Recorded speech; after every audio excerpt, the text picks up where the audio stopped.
फरमाते हैं कि मैं ना मजदूर लेने गया, बगदाद के चौक में मजदूर बैठे होते थे, तो मेरी उन मजदूरों में से ना एक नौजवान बच्चे पे नजर पड़ी। बड़ा कमजोर सा वजूद था, लेकिन चेहरे पर इबादत का निशान था। माथा बताता था कि नमाज का बड़ा ख्याल रखता है। मैं उसके करीब गया।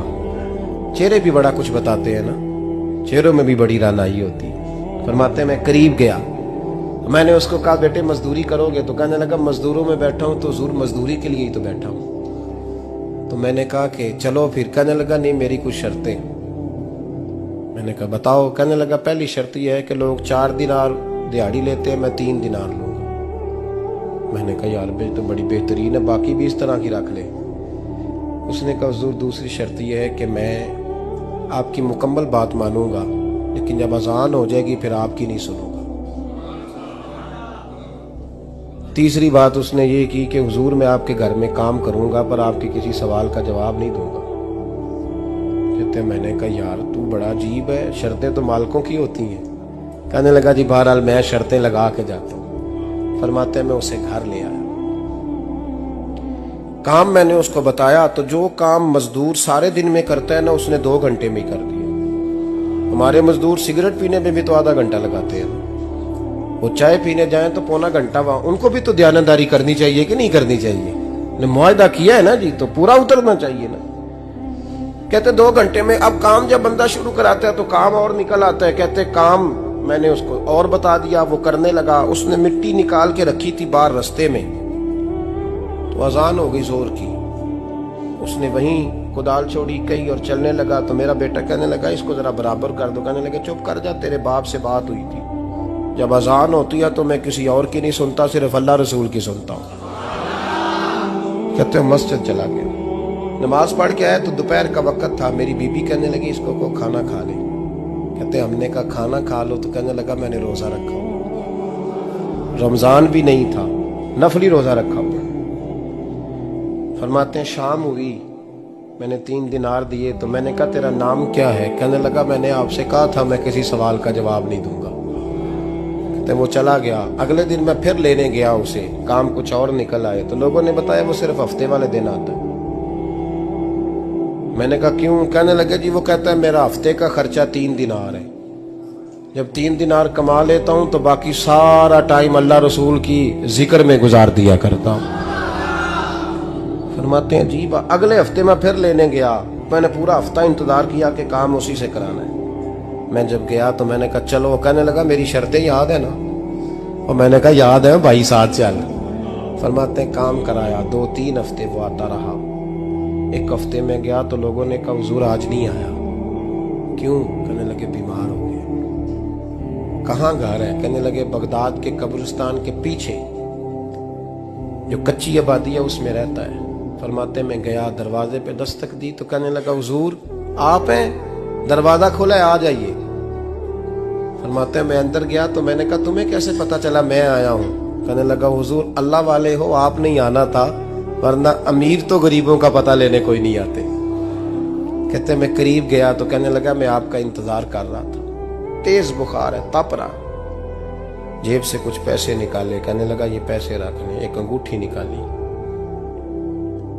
कहने लगा हुजूर आज रात को मेरा इंतकाल हो जाएगा, इन पैसों का कफन खरीद के सुबह जनाजा पढ़ के मुझे दफन कर देना, और जब दफन करो तो ये अंगूठी लेके असर के बाद हारून रशीद के पास जाना। आप उसे कहना मैंने मिलना है पर वो आपको टाइम नहीं देगा।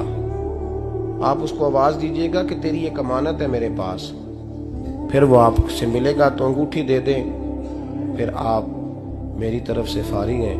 हजरत फरमाने लगे तेरा नाम? और कहने लगा हुजूर वक्त थोड़ा है,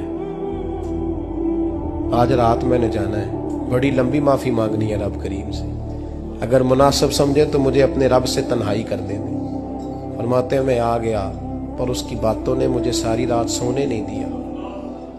फरमाते सुबह बड़ी मुश्किल से सूरज निकला, मैं गया दरवाजे पे हाथ रखा तो दरवाजा खुला हुआ था।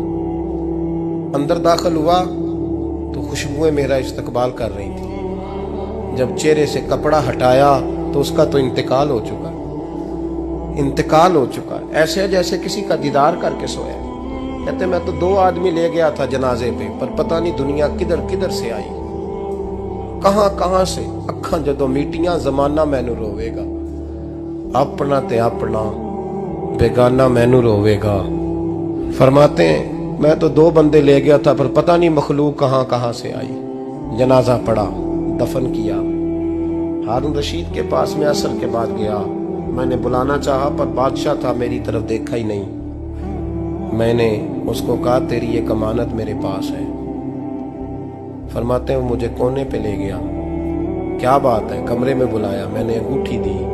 हारून रशीद तो चीखे मारने लगा, कहने लगा अंगूठी वाला कहाँ है? मैंने कहा वो तो इंतकाल कर गया। कहने लगा मुझे कब्र पे ले चल। कहते मैं कब्र पे लाया तो वो लेट गया, तड़प के रोने लगा।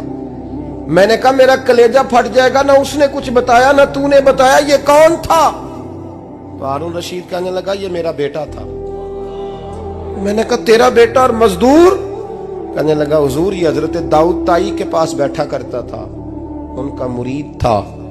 मुझे रोज कहता था अब्बा तूने बड़ी दुनिया इकट्ठी कर ली है, मरते वक्त तुझसे टांगे समेटी नहीं जाएंगी, इतना हिसाब नहीं तू दे सकेगा।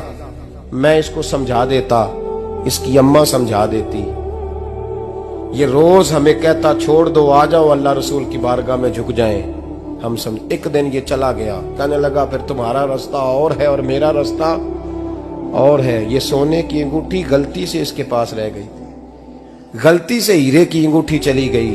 कहने लगा देखो मेरे बेटे ने आज वो भी वापस कर दी है। फिर तड़प के कहने लगा हारून रशीद था तो ये मेरा बेटा, पर मेरा मुर्शद निकला, मेरा पीर निकला। भाई जिंदगी तो बड़ी थोड़ी है ना।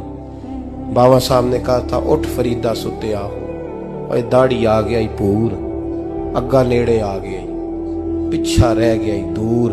उठ फरीदा सुत्या, खलकत वेखन जा, मते कोई मिल जाई बख्शिया ते तू ही बख्शिया जा। उठ फरीदा सुत्या, झाड़ू दे मसीत, तू सुते रब जागदा, तेरी डाडे नाल परीत। मेरा रब हमें भी अपनी बारगाह में कबूल फरमा।